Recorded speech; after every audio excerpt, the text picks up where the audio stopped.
نسبتاً مختصر اور مشکل دور حکومت، حواس باختہ، افسردگی اور مسلسل بیماری سے دوچار ہونے کے باوجود اسرہاڈون کو ایک عظیم اور کامیاب اشوری بادشاہ کے طور پر پہچانا جاتا ہے۔ اس نے 681 قبل مسیح میں اپنے بھائیوں کو تیزی سے شکست دی۔ اشور اور بابل دونوں میں پرجوش اور بڑے پیمانے پر تعمیراتی منصوبے مکمل کیے۔ میڈیا، فارس، ایلام، جزیرہ نما عرب، اناطولیہ، قفقاز اور لیوانٹ میں کامیابی سے مہمت چلائی، کوشی سلطنت کو شکست دی اور فتح حاصل کی۔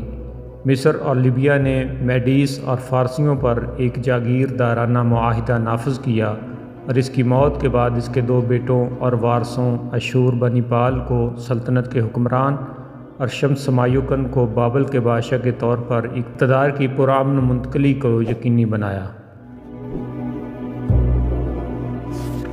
اگرچہ اسرہاڈون 3 سال تک اشوریہ کا ولی عہد اور بادشاہ سنہریب کا نامزد وارث رہا، پوری سلطنت نے اس کی حمایت کے لیے حلف اٹھائے، لیکن یہ بڑی مشکل سے اشوریہ کے تخت پر کامیابی سے چڑھا۔ جانشین کے طور پر بادشاہ سنہریب کی پہلی پسندین کا سب سے بڑا بیٹا اشور نادین شومی تھا، جسے اس نے تقریباً 700 قبل مسیح میں بابل کا حکمران مقرر کیا تھا۔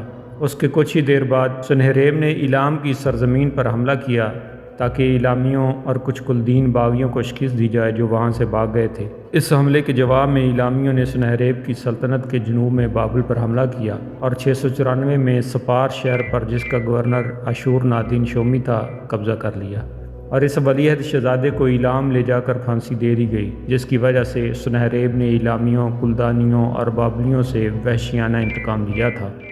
اشور نادین شومی کی موت کے بعد سنہریب نے اپنے دوسرے سب سے بڑے زندہ بچ جانے والے بیٹے ارداملیسو کو ولی عہد کے طور پر نامزد کیا۔ ولی عہد کے طور پر کئی سال گزرنے کے بعد 684 میں ارداملیسو کی جگہ اس نے اپنے تیسرے بیٹے اسرہاڈون کو وارث بنا دیا۔ ارداملیسو کی ولی عہد کے عہدے سے اچانک برطرف کرنے کی وجہ معلوم نہیں ہے، لیکن یہ واضح ہے کہ وہ بہت مایوس تھا۔ اسے اسرہاڈون سے وفاداری کا حلف اٹھانے پر مجبور کیا گیا، لیکن اس نے بارہا سنہریب سے اپیل کی کہ وہ اسے دوبارہ وارث کے طور پر قبول کریں۔ یہ اپیلیں کامیاب نہیں ہوئیں، اور سنہریب کو بھی احساس ہوا کہ حالات کشیدہ ہیں، اس لیے اس نے اسرہاڈون کو اپنے تحفظ کے لیے مغربی صوبوں میں جلاوطنی میں بھیج دیا۔ اسرہاڈون اپنی جلاوطنی سے ناخوش تھا اور اس کے لیے اپنے بھائیوں کو مورد الزام ٹھہراتا تھا۔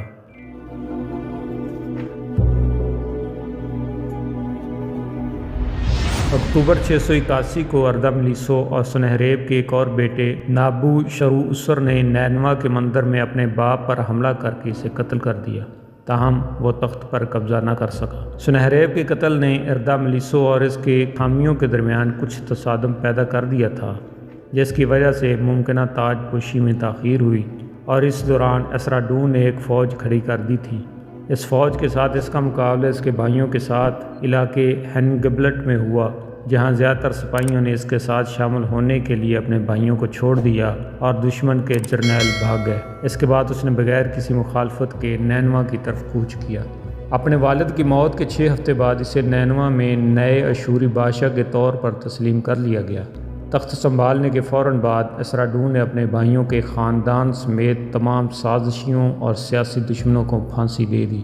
نینوا کے شاہی محل کی حفاظت میں شامل تمام نوکروں کو بھی پھانسی دے دی گئی۔ ارداملیسو اور نابو شروع سزا سے بچ گئے، کیونکہ وہ اناطولیہ میں اشوری سلطنت کی ایک اور جاگیر ریاست ارارتو کی شمالی ریاست میں جلاوطنی کے طور پر فرار ہو گئے تھے۔ بابل کا شہر 1000 سال سے زیادہ عرصے سے جنوبی میسوپوٹیمیا کا سیاسی مرکز رہا تھا۔ بابل کی آزادی کی منگو دبانے کی کوشش میں اس شہر کو 689 قبل مسیح میں اسرہاڈون کے والد نے مسمار کر دیا تھا، اور شہر کے سرپرست دیوتا بیل یعنی مردوک کو شوری علاقے میں لے جایا گیا تھا۔ شہر کی بحالی، جس کا اعلان اسرہاڈون نے 680 قبل مسیح میں کیا تھا، اس کے اہم ترین منصوبوں میں سے ایک بن گیا۔ اسرہاڈون نے اپنے پہلے بادشاہی سال میں مختلف جنوبی علاقوں کے دیوتاؤں کے مجسمے واپس کیے جو جنگوں میں پکڑے گئے تھے اور اشور میں رکھے ہوئے تھے۔ سنہریب کی طرف سے شہر کی تباہی کے وقت کے دوران بیل کا مجسمہ کئی دوسرے روایتی بابلی دیوتاؤں کے مجسموں کے ساتھ اشور کے شمال مشرقی حصوں میں واقع قصبے اسیٹ میں رکھا گیا تھا۔ اس کے علاوہ کچھ دوسرے دیوتاؤں کے مجسمے ڈیر، ہمہومیا اور سپیراروو کے شہروں میں واپس کر دیے گئے۔ اس کے بعد کے سالوں میں کچھ مورتیاں لارسا اور یورک شہروں میں بھی واپس کر دی گئیں۔ اشور کے لیے دو بنیادی خطرات شمال میں شاہ روسا دوم کے ماتحت ارارتو کی بادشاہی تھی، جو اشوریہ کا ایک حلیف دشمن تھا جس نے ابھی اسرحڈون کے بھائیوں کو پناہ دے رکھی تھی، اور سمیرینز، ایک خانہ بدوش قبیلہ جو اس کی مغربی سرحدوں کو ہراساں کر رہا تھا۔ اسرحڈون نے خانہ بدوش سائتھینز کے ساتھ اتحاد کیا جو اپنے گھڑ سواروں کے لیے مشہور تھے، تاکہ سمیرینز کو حملہ کرنے سے روکا جا سکے، لیکن ایسا لگتا ہے کہ اسے فائدہ نہیں ہوا۔ 679 قبل مسیح میں سمیرینز سلطنت کے انتہائی مغربی صوبوں میں مزید اندر تک گھس گئے، راستے میں مندروں اور شہروں کو تباہ کیا۔ اس حملے کو روکنے کے لیے اسرحڈون ذاتی طور پر جنگ سلیشیا میں اپنے سپاہیوں کی قیادت کی اور کامیابی سے سمیرینز کو پسپا کر دیا۔ اپنی تحریروں میں اسرحڈون نے ذاتی طور پر سمیرین بادشاہ توسپا کو قتل کرنے کا دعویٰ کیا ہے۔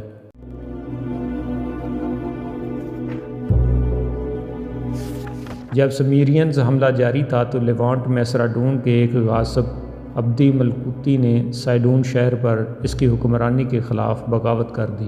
سائڈون کو حال ہی میں اشور نے فتح کیا تھا۔ اس کو 1 سال بعد گرفتار کر کے پھانسی دے دی گئی۔ اسی سال ایک اور باغی جاگیردار بادشاہ کنڈو اور سیسو کو بھی شکست دے کر موت کے گھاٹ اتار دیا گیا۔ اپنی فتح کا جشن منانے کے لیے اسرحڈون نے ان 2 جاگیردار بادشاہوں کے سر اپنے رئیسوں کے گلے میں لٹکائے تھے جو نینوا کے گرد پریڈ کر رہے تھے۔ مصر کے سیاہ فام فرعون تہارکا اور اسرحڈون کے درمیان بار بار جنگیں لڑی گئی، جس میں فرعون نے 673 قبل مسیح میں مصر پر اسرحڈون کے منصوبہ بند حملے کو شکست دی، اور اس کے نتیجے میں 671 قبل مسیح میں اسرحڈون کے ہاتھوں خود شکست کھائی، جبکہ اس نے 673 میں ارارتو کی اینٹ سے اینٹ بجا دی۔ 675 قبل مسیح میں الامیہ نے بابل پر حملہ کیا اور سپار شہر پر قبضہ کر لیا۔ اشوری فوج اس وقت دور تھی، اناتولیہ میں مہم چلا رہی تھی اور جنوبی صوبوں کے دفاع کے لیے اس مہم کو ترک کرنے پر مجبور تھی۔ اس تنازع کو بات چیت کے ذریعے کچھ دے دلا کے اور شہزادوں کے تبادلے کے ذریعے حل کیا گیا۔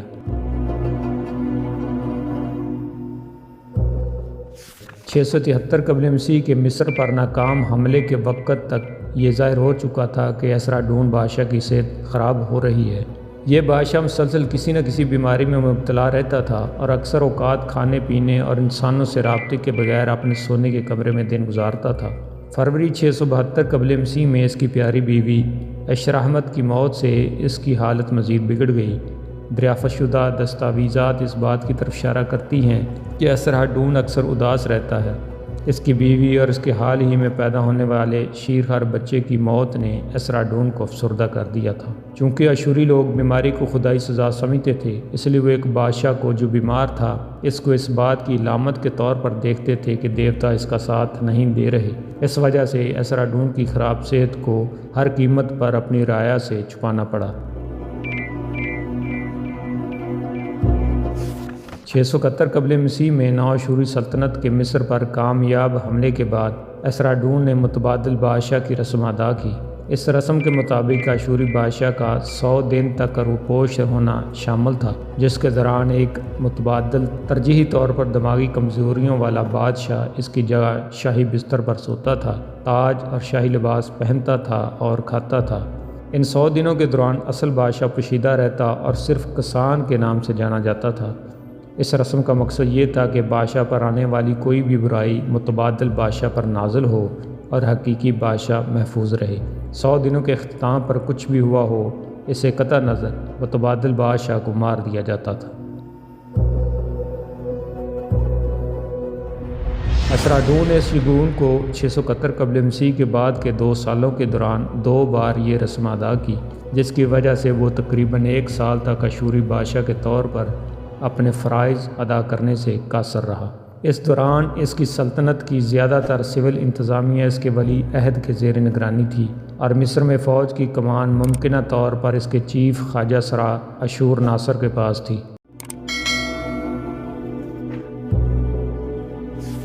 اشوری فوج نے مصریوں کو 2 اضافی لڑائیوں میں شکست دی اور کامیابی کے ساتھ مصری دارالحکومت منفس پر قبضہ کر لیا اور لوٹ مار کی۔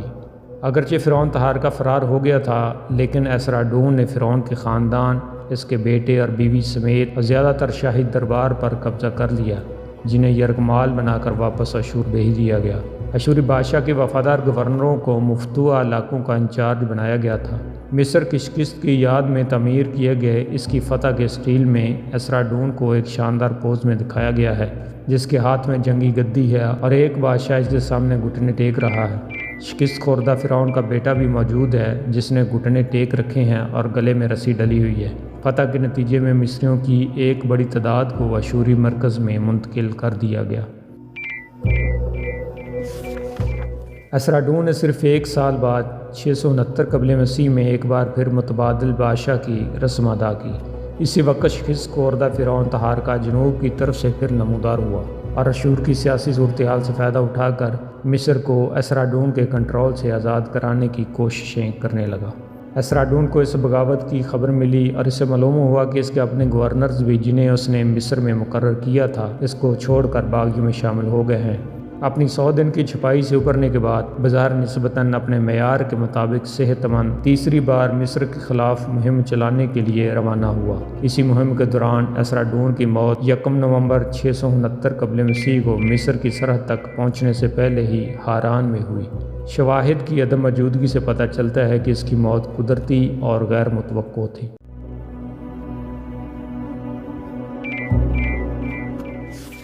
اپنی موت کے بعد خانہ جنگی سے بچنے کے لیے ایسراڈون نے اپنے بڑے بیٹے سین نادین اپلی کو 674 قبل مسیح میں اپنا ولی عہد مقرر کیا تھا، لیکن وہ صرف 2 سال بعد انتقال کر گیا، جس سے دوبارہ جانشینی کے بحران کا خطرہ تھا۔ اس بار ایسراڈون نے 2 ولی عہد مقرر کیے۔ اس کے سب سے بڑے زندہ بیٹے شماس شمیوکین کو بابل کے وارث کے طور پر منتخب کیا گیا، جبکہ ایک چھوٹا بیٹا اشور بنی پال اشوریہ کا وارث منتخب ہوا۔ دونوں شہزادے ایک ساتھ نینوا کے دارالحکومت پہنچے اور غیر ملکی نمائندوں اور اشور کے امراء اور عمائدین سلطنت کے ساتھ اپنی اپنی تخت نشینی کا جشن منایا۔